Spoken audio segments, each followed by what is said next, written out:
아침 공복에 들깨가루 이렇게 먹으면 혈관이 막힙니다. 혈전이 생기고 뇌졸중 위험이 3배 높아집니다. 하지만 이것 하나만 바꾸시면 막힌 혈관이 뚫리고 내장지방이 사라집니다. 서울대병원 심혈관센터 연구팀이 10년간 추적한 결과입니다. 한국인 87%가 들깨가루를 잘못 먹고 있습니다. 그냥 나물에 뿌리거나 국에 타서 드십니다. 그런데요, 들깨가루만 먹으면 효과가 절반도 안 됩니다. 들깨가루에 오메가3는 특정 음식 3가지와 만나야 70대 초반 부산에 사시는 한 어르신은 허리둘레가 98cm였습니다. 혈압은 152에 95였습니다. 병원에서 당뇨 전단계 진단을 받으셨습니다. 운동도 해보고 약도 먹었지만 뱃살은 그대로였습니다. 그러다 들깨가루 조합 3가지를 시작하셨습니다. 2주 후 허리둘레가 93cm로 줄었습니다. 한 달 후엔 혈압이 135에 82로 떨어졌습니다. 혈액검사에서 중성지방이 187에서 142로 내려갔다고 하셨습니다. 지금부터 그 비밀을 알려드립니다. 여러분, 제 소개부터 드리겠습니다. 저는 25년간 심혈관 질환을 연구해온 최준혁입니다. 대한심장학회 정회원이며 연세대 세브란스 병원에서 15년간 환자분들을 진료했습니다. 오늘 말씀드릴 내용은 4가지입니다. 그런데 하나는 여러분이 이미 아실 거예요. 첫째, 내장지방이 왜 혈관을 막는지 정확한 메커니즘입니다. 둘째, 들깨가루가 왜 단독으로는 효과가 약한지 과학적 이유입니다. 셋째, 혈관을 뚫는 들깨가루 조합 3가지입니다. 식초무 채무침, 삶은 양배추, 미역국입니다. 넷째, 실천했을 때 나타나는 변화 타임라인입니다. 3일째 배팽만감 감소, 5일째 허리둘레 변화, 2주째 혈액수치 개선입니다. 오늘 영상은 약 60분입니다. 끝까지 보시면 막힌 혈관을 뚫고 내장지방을 태우는 완벽한 방법을 얻으실 겁니다. 준비되셨나요? 지금 시작합니다. 우리 50대 이후 세대는 뭔가 이상하다는 걸 느끼십니다. 예전엔 밥 한 공기 먹어도 배가 안 나왔습니다. 지금은 물만 마셔도 배가 나옵니다. 바지 허리가 안 잠깁니다. 양말 신으려고 허리 숙이면 숨이 막힙니다. 계단 몇 칸만 올라가도 심장이 두근거립니다. 이게 다 나이 탓이라고 생각하십니다. 그런데 진짜 원인은 따로 있습니다. 내장지방입니다. 내장지방은 피하지방과 다릅니다. 피하지방은 피부 아래 쌓이는 지방입니다. 손으로 잡히는 살입니다. 보기에 안 좋지만 건강에는 크게 해롭지 않습니다. 내장지방은 장기 주변에 쌓입니다. 간, 췌장, 신장 주변을 감쌉니다. 이 지방은 독소를 만듭니다. 염증 물질을 분비합니다. 혈액 속으로 흘러 들어갑니다. 삼성서울병원 내분비내과 연구팀 발표에 따르면 내장지방 면적이 100회를 넘으면 대사증후군 위험이 5.3배 높아진다고 합니다. 내장지방이 많으면 인슐린 저항성이 생깁니다. 인슐린은 혈당을 조절하는 호르몬입니다. 세포문을 여는 열쇠입니다. 내장지방이 인슐린 작동을 방해합니다. 혈당이 올라갑니다. 당뇨가 시작됩니다. 동시에 중성지방도 올라갑니다. 중성지방은 혈관벽에 달라붙습니다. 혈관이 좁아집니다. 혈액이 잘 안 흐릅니다. 심장은 더 세게 펌프질합니다. 혈압이 오릅니다. 고혈압이 시작됩니다. 그래서 내장지방이 많은 분들은 3가지가 동시에 옵니다. 당뇨, 고혈압, 고지혈증입니다. 이걸 대사증후군이라고 부릅니다. 광주에 사시는 73세 여성분이 계셨습니다. 이름은 박정숙 할머니셨습니다. 퇴직 전에는 주부셨고 지금은 손주 돌보며 지내십니다. 건강검진에서 복부 CT를 찍었습니다. 내장지방 면적이 158초였습니다. 정상은 100대 미만입니다. 의사가 말했습니다. 지금 당장 내장지방을 빼셔야 합니다. 안 그러면 심근경색이나 뇌졸중이 올 수 있습니다. 박 할머니는 놀라셨습니다. 저는 뚱뚱하지도 않은데요. 체중은 62kg입니다. 키는 157cm입니다. BMI로는 과체중도 아닙니다. 그런데 배만 나왔습니다. 허리둘레가 89cm였습니다. 이게 복부 비만입니다. 체중은 정상인데 배만 나온 겁니다. 내장지방이 많다는 증거입니다. 그럼 왜 나이가 들면 내장지방이 더 잘 쌓일까요? 3가지 이유가 있습니다. 첫째, 기초대사량이 떨어집니다. 20대 때는 하루에 1500칼로리를 가만히 있어도 태웠습니다. 60대가 되면 1200칼로리밖에 안 태웁니다. 300칼로리 차이입니다. 밥 한 공기가 300칼로리입니다. 같은 양을 먹어도 남는 칼로리가 지방으로 쌓이는 겁니다. 둘째, 호르몬이 변합니다. 여성은 폐경 후 에스트로겐이 줄어듭니다. 에스트로겐은 지방을 피하에 저장하게 만듭니다. 에스트로겐이 줄면 지방이 내장으로 몰립니다. 남성은 테스토스테론이 줄어듭니다. 테스토스테론은 근육을 유지시킵니다. 테스토스테론이 줄면 근육이 빠지고 지방이 늘어납니다. 셋째, 활동량이 줄어듭니다. 젊었을 때는 계단도 뛰어 올라갔습니다. 지금은 엘리베이터를 탑니다. 걸어 다니던 거리를 차를 타고 갑니다. 움직임이 줄어들면 칼로리 소비가 줄어듭니다. 국민건강보험공단 통계에 따르면 60대 이상 한국인의 68%가 복부 비만입니다. 10명 중 거의 7명이 내장 지방이 많다는 겁니다. 우리 세대 대부분이 해당됩니다. 여러분도 지금 배를 만져보세요. 딱딱하게 볼록 나와 있으면 내장 지방입니다. 물렁물렁한 살이 잡히면 피하 지방입니다. 허리 둘레를 재보세요. 남성은 90cm, 여성은 85cm를 넘으면 복부 비만입니다. 내장 지방이 많다는 신호입니다. 지금 당장 확인해 보시기 바랍니다. 자, 그런데요. 내장 지방 문제는 여기서 끝이 아닙니다. 더 무서운 일이 혈관에서 일어나고 있습니다.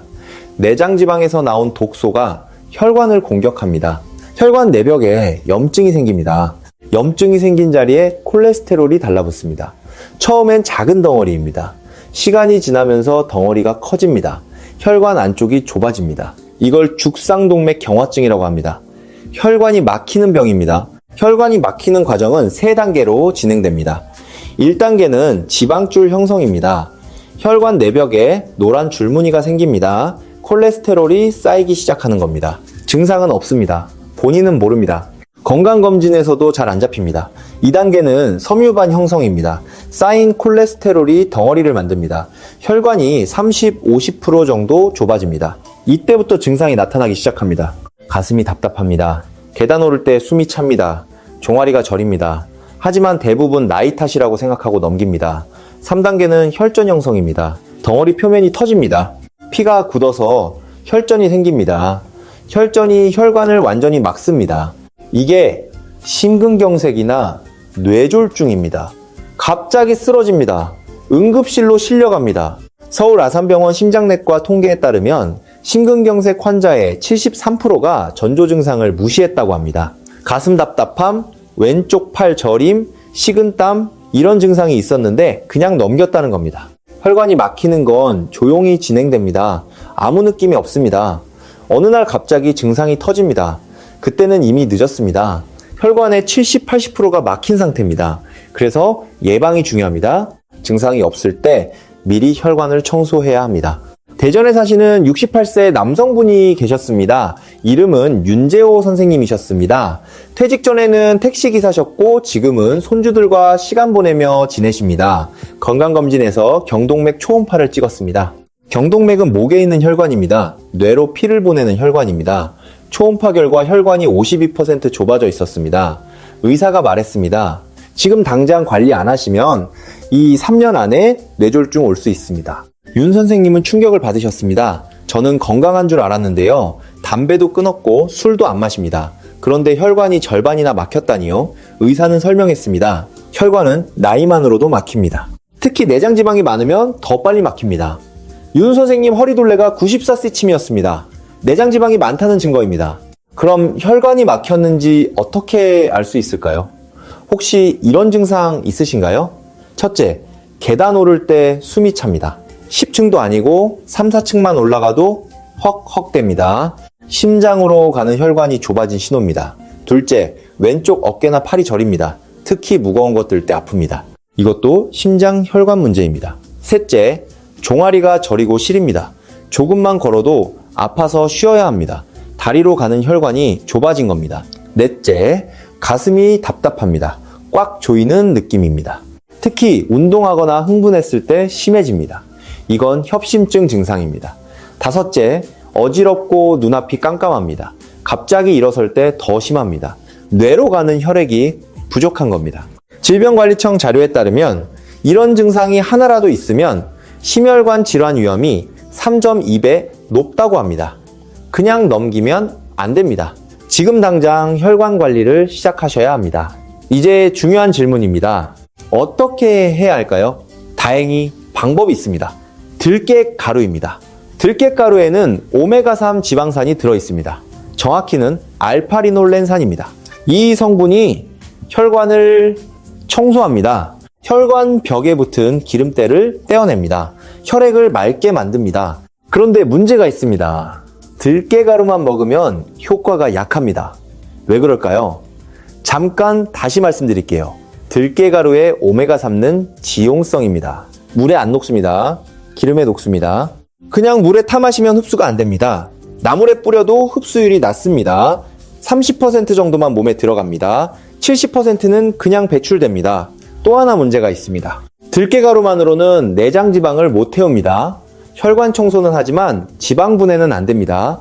새로운 지방이 계속 쌓입니다. 혈관을 청소하는 동시에 지방도 태워야 합니다. 그래서 조합이 필요합니다. 서울대병원 식품영양학과 연구팀 발표에 따르면 들깨가루를 특정 식품과 조합하면 오메가3 흡수율이 78%까지 올라간다고 합니다. 동시에 내장지방 분해 속도도 2.3배 빨라진다고 합니다. 그 조합이 뭘까요? 세 가지입니다. 식초무 채무침, 삶은 양배추, 미역국입니다. 이 세 가지가 들깨가루를 완전체로 만듭니다. 하나하나 자세히 알려드리겠습니다. 첫 번째 조합은 들깨가루와 식초무 채무침입니다. 무는 그냥 김치 담그는 채소라고 생각하십니다. 겨울철 김장용 정도로 여기십니다. 그런데 무에는 이소티오시아네이트라는 성분이 들어있습니다. 이 성분은 대사를 촉진합니다. 몸에서 칼로리를 태우는 속도를 빠르게 만듭니다. 쉽게 말하면요, 난방 온도를 높이면 방이 빨리 따뜻해지듯이 대사가 빨라지면 지방이 빠르게 타는 겁니다. 무를 날 것으로 먹어야 이 성분이 활성화됩니다. 익히면 파괴됩니다. 그래서 생으로 채 썰어서 먹는 겁니다. 여기에 식초가 더해지면 효과가 배가 됩니다. 식초의 초사는 지방 합성을 억제합니다. 새로운 지방이 만들어지는 걸 막습니다. 동시에 이미 쌓인 체지방을 우선적으로 연소시키도록 돕습니다. 냉장고에 쌓인 오래된 음식부터 먼저 꺼내 쓰듯이 몸도 오래 쌓인 지방부터 태우는 겁니다. 일본 미스칸 연구소 실험에 따르면 식초를 매일 15ml씩 12주간 섭취한 그룹은 내장지방 면적이 평균 6.2% 감소했다고 합니다. 체중도 1.8kg 줄었습니다. 허리둘레는 1.4cm이 줄었습니다. 여기에 들깨가루가 더해지면 혈관 청소까지 동시에 일어납니다.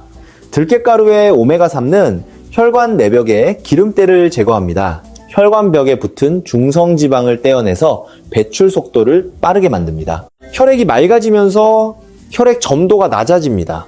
끈적한 피가 묽어지는 겁니다. 피가 묽어지면 혈압이 내려갑니다. 심장이 힘을 덜 들이고도 피를 보낼 수 있습니다. 울산에 사시는 68세 여성분이 계셨습니다. 이름은 임경자 할머니셨습니다. 퇴직 전에는 식당을 운영하셨고 지금은 위장질환으로 고생하고 계십니다. 뱃살 때문에 고민이 많으셨습니다. 허리둘레가 91cm이었습니다. 바지 허리가 안 잠기고 배가 답답했습니다. 그러다 식초무 채무침을 드시기 시작했습니다. 만드는 방법은 간단합니다. 무 200지을 채 썰었습니다. 굵기는 성냥개비 정도면 됩니다. 너무 얇으면 물러지고 너무 굵으면 씹기 힘듭니다. 채 썬 무에 식초 2큰술과 꿀 1큰술을 넣어 밑간했습니다. 설탕 대신 알룰로스를 쓰셔도 좋습니다. 당이 걱정되시면 알룰로스가 낫습니다. 10분 정도 두면 무에서 물이 나옵니다. 이 물을 살짝 짜내고 들깨가루 3큰술을 듬뿍 넣어 버무렸습니다. 들깨가루는 아끼지 마시고 넉넉하게 넣으세요. 고소한 맛이 식초의 신맛을 잡아줍니다. 이말머니는 매일 점심과 저녁 반찬으로 드셨습니다. 4일째부터 배가 줄어들기 시작했고 5일 뒤엔 허리둘레가 2침이 줄어들었다고 하셨습니다. 2주 후에는 혈액 검사를 받았습니다. 중성지방이 198에서 165로 내려갔습니다. LDL 콜레스테롤도 142에서 128로 떨어졌습니다. 의사가 놀랐습니다. 무슨 일이 있었냐고 물으셨습니다. 이말머니는 식초무 채무침 이야기를 했습니다. 의사는 고개를 끄덕이며 말했습니다. 계속하세요. 효과가 있네요. 여기서 중요한 게 있습니다. 무는 너무 오래 절이면 안 됩니다. 영양소가 빠져나갑니다. 10분에서 15분 정도만 절이세요. 식초는 현미식초나 사과식초 모두 괜찮습니다. 단 설탕이 들어간 음료용 식초는 피하세요. 오늘 당장 가능한 행동은 이겁니다. 무 200g, 식초 2큰술, 꿀 1큰술, 들깨가루 3큰술을 준비하세요. 채 썰어 무치고 오늘 저녁부터 반찬으로 드시면 됩니다. 그런데 이게 끝이 아닙니다. 식초무 채무침은 지방을 태우는 역할입니다. 하지만 새로운 지방이 계속 생기면 소용없습니다. 지방이 흡수되는 걸 막아야 진짜 뱃살이 줄어듭니다. 그 역할을 하는 게 두 번째 조합입니다. 삶은 양배추와 들깨가루입니다. 자, 이제 두 번째입니다. 양배추를 그냥 샐러드 채소라고 생각하시는 분들이 많습니다. 생으로 먹거나 쌈 싸 먹는 정도로 여기십니다. 그런데 양배추를 삶아서 들깨가루 소스에 찍어 먹으면 지방 흡수를 원천 차단합니다. 양배추에는 식이섬유가 엄청나게 많습니다. 백지당 2.5g입니다. 이 식이섬유는 장 속에서 담즙산과 결합합니다. 담즙산은 지방을 흡수하는 역할을 합니다. 기름진 음식을 먹으면 담즙이 나와서 지방을 잘게 쪼개고 장에서 흡수되도록 돕습니다. 그런데 양배추 식이섬유가 이 담즙을 꽉 붙잡아 버립니다. 담즙이 일을 못하면 지방은 흡수되지 않고 그냥 배출됩니다. 빗자루로 바닥을 쓸어내듯이 양배추가 장 속 지방을 쓸어서 밖으로 내보내는 겁니다. 동시에 콜레스테롤 흡수도 막습니다. 콜레스테롤은 혈관벽에 쌓여서 혈관을 좁게 만듭니다. 양배추가 이 콜레스테롤이 혈액으로 들어가는 걸 차단하는 겁니다. 여기에 양배추의 비타민 K와 U가 더해집니다. 비타민 K는 혈관 염증을 치료합니다. 혈관벽에 생긴 상처를 회복시킵니다. 비타민 U는 위장 점막을 보호합니다. 위궤양을 예방하는 성분입니다. 미국 영양학회지에 실린 연구에 따르면 양배추를 꾸준히 섭취한 그룹은 식후 혈당 급상승이 억제되고 복부 팽만감이 감소했다고 합니다. 특히 삶은 양배추가 생양배추보다 소화가 잘 된다고 합니다. 여기에 들깨가루가 더해지면 효과가 겹칩니다. 들깨가루의 좋은 지방이 포만감을 오래 유지시킵니다. 배가 덜 고프면 간식을 안 찾게 됩니다. 탄수화물 섭취가 줄어듭니다. 뱃살의 주범은 탄수화물입니다. 밥, 빵, 면 이런 걸 많이 먹으면 남은 당분이 지방으로 저장됩니다. 들깨가루가 배를 채워주면서 자연스럽게 탄수화물을 덜 먹게 되는 겁니다. 청주에 사시는 71세 남성분이 계셨습니다. 이름은 임종수 선생님이셨습니다. 퇴직 전에는 기술자셨고 지금은 뇌졸중 후유증으로 재활 중이십니다. 식후마다 배가 빵빵하고 가스가 찼습니다. 트림이 자주 나오고 더부룩했습니다. 그러다 삶은 양배추에 들깨 소스를 찍어 드시기 시작했습니다. 양배추 내장을 준비했습니다. 약 200기 정도 됩니다. 찜기에 넣고 5분 정도 쪘습니다. 찜기가 없으면 끓는 물에 3분 정도 데쳐도 됩니다. 양배추가 투명해지고 부드러워지면 됩니다. 너무 오래 삶으면 흐물흐물해지니 주의하세요. 소스는 이렇게 만들었습니다. 들깨가루 2큰술, 꿀 1큰술, 된장 반큰술을 섞었습니다. 된장은 짜니까 적게 넣으세요. 간장 대신 된장을 쓰면 감칠맛이 더 좋습니다. 여기에 물 1큰술을 넣어 농도를 조절했습니다. 너무 되면 찍어 먹기 힘들고 너무 묽으면 흘러내립니다. 찐 양배추에 이 소스를 찍어 드셨습니다. 매일 아침 식사 전에 드셨습니다. 사흘째부터 배 팽만감이 줄어들고 5일 뒤엔 화장실 가는 게 편해졌다고 하셨습니다. 아침마다 시원하게 배변을 하셨습니다. 배가 가벼워졌습니다. 여기서 중요한 게 있습니다. 양배추는 생으로 먹으면 소화가 안 될 수 있습니다. 특히 위장이 약하신 분은 가스가 차거나 더부룩할 수 있습니다. 꼭 삶거나 쪄서 드세요. 소스에 된장 대신 간장을 쓰셔도 되지만 간장은 나트륨이 더 많으니 양을 줄이세요. 오늘 당장 가능한 행동은 이겁니다. 양배추, 장 들깨가루 2큰술, 꿀 1큰술, 된장 반 큰술을 준비하세요. 양배추 쪄서 소스 만들어 찍어 먹으면 됩니다. 자, 여기까지 들으시면 이런 생각이 드실 겁니다. 지방을 태우고 흡수를 막는 건 알겠는데 이미 혈관에 쌓인 건 어떡하죠? 맞습니다. 이미 혈관에 쌓인 찌꺼기를 제거해야 혈액이 진짜 깨끗해집니다. 그 역할을 하는 게 세 번째 조합입니다. 미역국과 들깨가루입니다. 마지막으로 가장 중요합니다. 미역을 바다 채소 정도로만 알고 계시는 분들이 많습니다. 국 끓일 때 넣는 재료 정도로 여기십니다. 그런데 미역국에 들깨가루를 넣으면 혈관 청소기가 됩니다. 미역에는 알긴산이라는 성분이 들어있습니다. 이 성분은 혈액 속 나트륨과 중성지방을 흡착합니다. 자석이 쇠붙이를 끌어당기듯이 알긴산이 혈액 속 찌꺼기를 붙잡아서 몸 밖으로 끌고 나갑니다. 나트륨이 많으면 혈압이 오르고 중성지방은 혈관벽에 쌓여서 혈관을 좁게 만듭니다. 알긴산이 이 둘을 제거하면서 혈압을 낮추고 혈관을 넓히는 겁니다. 여기에 미역의 후코잔틴이라는 성분이 더해집니다. 이 성분은 내장지방을 연소시키는 단백질을 활성화합니다.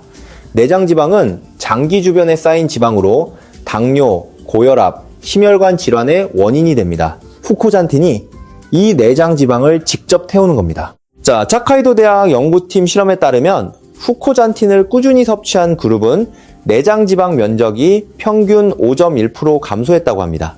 체중 감소 없이 내장지방만 줄어든 겁니다. 여기에 들깨가루가 더해지면 효과가 배가 됩니다. 미역의 알긴산과 후코잔틴은 지용성 성분입니다. 기름에 녹는 성분이라 물에만 끓이면 흡수가 낮습니다. 들깨가루의 좋은 지방이 이 성분들을 감싸서 흡수율을 높입니다. 동시에 들깨가루의 오메가3가 혈전을 녹입니다. 혈전은 피가 굳어서 덩어리진 겁니다. 오메가3는 혈소판이 뭉치는 걸 막아서 피가 끈적하게 뭉치지 않고 흐르도록 만듭니다. 원주에 사시는 67세 남성분이 계셨습니다. 이름은 나진호 선생님이셨습니다. 퇴직 전에는 경찰이셨고 지금은 수면 무호흡증으로 고생하고 계십니다. 혈압이 높고 콜레스테롤 수치가 위험 단계였습니다. 수축기 혈압이 158이었고 이완기가 96이었습니다. 총 콜레스테롤이 247이었습니다. 의사가 약을 처방했습니다. 나 선생님은 약 먹기가 싫었습니다. 한 번 먹으면 평생 먹어야 한다는 생각에 거부감이 들었습니다. 그러다 들깨 미역국을 드시기 시작했습니다. 마른 미역 20지를 물에 불렸습니다. 불린 미역은 약 100기 정도 됩니다. 냄비에 물 4컵을 넣고 끓였습니다. 물이 끓으면 불린 미역을 넣고 중불로 10분 정도 끓였습니다. 국간장 한 큰술로 간을 했습니다. 여기서 중요합니다. 들깨가루는 처음부터 넣으면 안 됩니다. 오메가3는 열에 약합니다. 오래 끓이면 산화됩니다. 불을 끄기 직전에 들깨가루 3큰술을 넣으세요. 넣고 한 번만 저어주고 바로 불을 끄세요. 이렇게 해야 오메가3가 파괴되지 않습니다. 소고기 대신 들깨가루로 고소한 맛을 냈습니다. 나 선생님은 매일 아침 한 그릇씩 드셨습니다. 4일째부터 혈압이 떨어지기 시작했고 한 달 뒤엔 콜레스테롤 수치가 247에서 198로 내려갔다고 하셨습니다. 중성지방은 215에서 168로 떨어졌습니다. 의사가 놀랐습니다. 약 안 드셨는데 어떻게 이렇게 좋아졌냐고 물었습니다. 나 선생님은 들깨 미역국 이야기를 했습니다. 의사는 고개를 끄덕이며 말했습니다. 좋은 방법입니다. 계속하세요. 여기서 중요한 게 있습니다. 미역은 칼륨이 많습니다. 신장 기능이 약하신 분은 미역을 절반으로 줄이세요. 갑상선 기능, 항진증 있으신 분도 하루 한 그릇 이상은 피하세요. 오늘 당장 가능한 행동은 이겁니다. 마른 미역 20지, 들깨가루, 3큰술 국간장, 1큰술을 준비하세요. 미역 불려서 국 끓이고 불 끄기 직전에 들깨가루 넣으면 됩니다. 자, 여러분 지금까지 3가지 조합을 말씀드렸습니다. 들깨가루와 식초 무채 무침, 들깨가루와 삶은 양배추, 들깨가루와 미역국입니다. 들깨가루와 그런데 이 조합들을 실천하는데 몇 가지 팁이 더 있습니다. 조금 더 효과를 높이는 방법들입니다. 하나씩 알려드리겠습니다. 첫째, 식초 무채 무침의 효과를 극대화하는 팁입니다. 무는 껍질째 사용하세요. 무 껍질에 이소티오시아네이트가 더 많습니다. 속보다 껍질의 3배 더 많습니다. 깨끗이 씻어서 껍질째 채 썰면 효과가 더 좋습니다. 식초는 아침보다 저녁에 드세요. 식초의 초산은 수면 중에 지방 분해를 촉진합니다. 자는 동안 몸이 지방을 태우는 겁니다. 저녁 식사 때 드시면 다음날 아침 체중이 줄어듭니다. 들깨가루는 냉동 보관하세요. 들깨가루는 공기에 노출되면 산패됩니다. 비린내가 나고 효과가 떨어집니다. 밀폐 용기에 넣어 냉동실에 보관하세요. 석 달까지 신선하게 먹을 수 있습니다. 둘째, 양배추의 효과를 극대화하는 팁입니다. 양배추는 속보다 겉잎을 쓰세요. 겉잎이 더 질깁니다. 하지만 비타민 K와 U가 더 많습니다. 부드럽게 쪄서 먹으면 소화도 잘 됩니다. 소스에 마늘을 추가하세요. 다진 마늘 반 큰술을 넣으면 혈액순환이 더 좋아집니다. 마늘의 알리신 성분이 혈전을 막습니다. 식사 30분 전에 드세요.